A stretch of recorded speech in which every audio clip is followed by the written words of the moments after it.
Hi friends, చూస్తున్నారు కదా, ఇది పప్పాయం. సో నిన్న ఇంటికి వెళ్ళక తీసుకొచ్చాము. ఈ బస్సులో జర్నీ వల్ల చాలా లగేజ్ ఉండడం వల్ల మెత్తగా అయిపోయిందన్నమాట.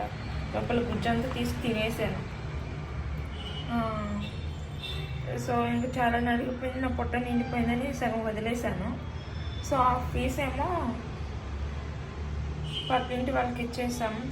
సో చాలా స్వీట్ ఉంటాయి, మంచిగా తినేటప్పుడు మంచిగా వీడియో తీద్దాం అనుకున్నానే కానీ సో కాయ మొత్తం నలిగిపోవడం వల్ల చేతులంతా అయిపోయింది. సో ఆ వీడియో పెట్టలేదు.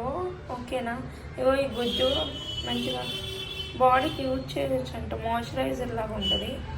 సో ఏమో చూద్దాం, ఇప్పుడైతే చల్లగా ఉంది, సో యూజ్ చేసే అంత లేదు. సో మ్యాక్సిమం ఒక 50% తినేసాను, 50% వదిలేసాను. ఎందుకంటే మెత్త